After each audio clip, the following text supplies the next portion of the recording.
Good morning everyone. Today now study for this topic digestive system in human. यानी हम लोग today human में जो डाइजेस्टिव सिस्टम है उसके बारे में स्टडी करेंगे। मेनली पहली बात तो हमें ये पता होना चाहिए कि ह्यूमन में डाइजेस्टिव सिस्टम क्यों प्रेजेंट होता है और हमारी बॉडी में क्या वर्क करता है।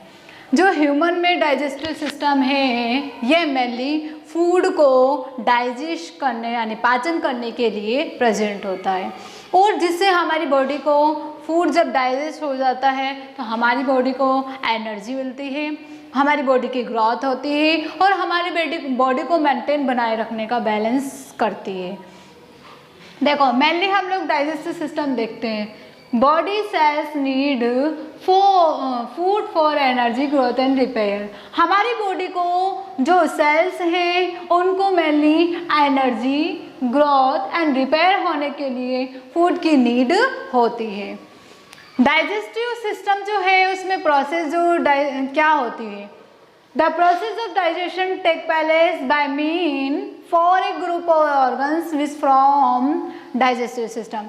यानी डाइजेशन होने की ऐसी प्रोसेस जिसमें मेनली जो ऑर्गन्स का ग्रुप है ये मीन ऑफ यानी एक पैलेस पर वर्क करता है, तो ऐसे सिस्टम को हम लोग डाइजेस्टिव सिस्टम कहते हैं। मेनली हमारी बॉडी में जो सेल्स हैं वो सेल्स मिलकर टिश्यू का फॉर्मेशन करती है, टिश्यू से हम लोग ऑर्गन्स का फॉर्मेशन करते हैं, ऑर्गन से ऑर्गन सिस्टम का फॉर्मेशन करते हैं। तो जो ऑर्गन्स रहते हैं वो आपस में मिलकर एक सिस्टम का फॉर्मेशन करते हैं, उस सिस्टम को हम लोग क्या कहते हैं, डाइजेस्टिव सिस्टम कहते हैं। ह्यूमन बॉडी में जो डाइजेस्टिव सिस्टम है ये नंबर ऑफ ऑर्गन पर क्या करता है, बेस्ड होता है और ये ऑर्गन्स अलग अलग टाइप के फंक्शनल परफॉर्म करते हैं यानी अलग अलग प्रकार के वर्क करते हैं। मैंने हम लोग डायग्राम को क्या करते हैं देखते हैं। ये ह्यूमन डाइजेस्टिव सिस्टम है। मेनली सबसे पहले ह्यूमन डाइजेस्टिव सिस्टम में माउथ आता है जिसके द्वारा फूड को एक्सेप्ट करने का वर्क किया जाता है।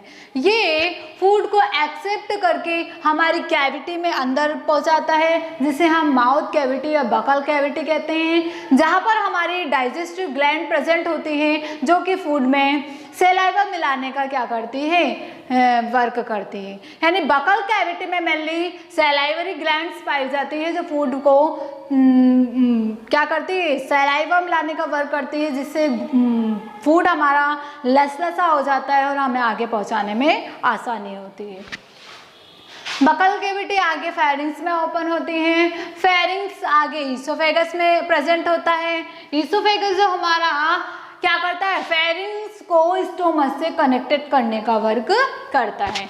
ईसोफेगस आगे जाकर एक बैग लाइक स्ट्रक्चर में ओपन होता है जिसे स्टोमच कहते हैं। जो स्टोमक होता है वो 3 पार्ट प्रेजेंट होते हैं, upper part fundus, middle part cardiac और जो हमारा लोअर पार्ट है वो पाइलोरिक पार्ट होता है। स्टोमक के नीचे हमारा उसी साइड में पैनक्रियाज रहता है जो पैनक्रियाज जूस का सिक्रेशन करता है। उसके अपोजिट साइड में लीवर होता है जिसमें हमारे बाइल जूस का सिक्रेशन होता है जो कि हमारे फूड को डाइजेस्ट करने में हेल्पर होता है। स्टोमक के नीचे की तरफ हमारा स्मॉल इंस्टेंटाइन एंड लार्ज इंस्टेंटाइन पाई जाती है। स्मॉल इंस्टेंटाइन क्या करती है, फूड में कार्बोहाइड्रेट में हमारे कार्बोहाइड्रेट, फैट, विटामिन और मिनरल्स लेने के एक्सेप्ट करती हैं। लास्टली भोजन को लार्ज इंस्टेंटाइन में पहुंचा दिया जाता है जहां पर फूड का कंप्लीटली क्या हो जाता है, डाइजेशन हो जाता है और वहां पर जो वेस्ट मटेरियल बचते हैं वो रेक्टम में भेज दिए जाते हैं जिसे हम एनस के द्वारा बाहर एक्सक्रेशन करते हैं। ये हमारे ह्यूमन बॉडी का डाइजेस्टिव सिस्टम होता है।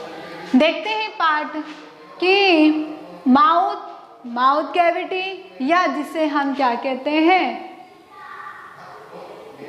बकल कैविटी कहते हैं। इसके बाद pharynx, oesophagus, stomach, 3 part fundus, cardiac, pyloric. फिर स्मॉल इंस्टेंटाइन के 3 पार्ट कौन कौन से, डिओडेनम, जैजुनम और इलियम।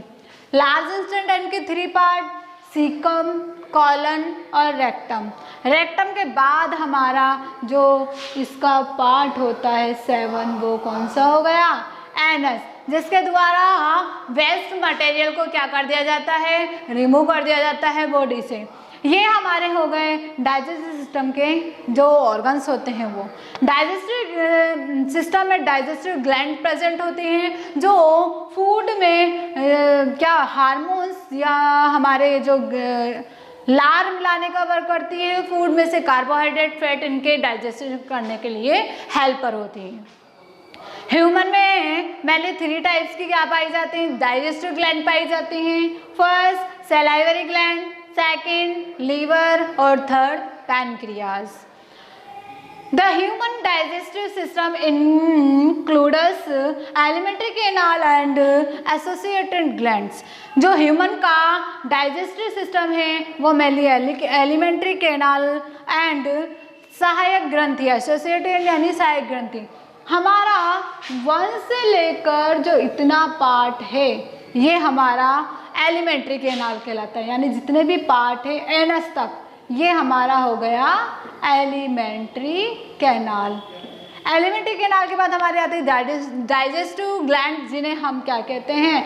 एसोसिएटेड ग्लैंड्स कहते हैं, जो हमारे फूड में हेल्पर होती हैं। एलिमेंट्री कैनाल जो होती हैं वो एक लंबी 8 से 10 मीटर लंबी ट्यूब लाइक स्ट्रक्चर होती है जो माउथ से एनस तक फैली हुई रहती है। मेनली इस एलिमेंट्री कैनाल को हम डाइजेस्टिव कैनाल भी कहते हैं। टुडे हमारा जो ह्यूमन डाइजेस्टिव सिस्टम है कंप्लीट हो गया है और जितने भी इसके पार्ट हैं हम लोग इसकी सेपरेट स्टडी करेंगे, यानी अलग अलग पार्ट की अलग अलग स्टडी है, तो हम लोग टुमारो इसकी स्टडी करेंगे। आई होप दिस टॉपिक आपको अंडरस्टूड हो गया होगा। यानी आपको कोई डाउट है तो आप मुझसे पर्सनली क्या करें? डिस्कस करें। Thank you all of you. Okay bye guys.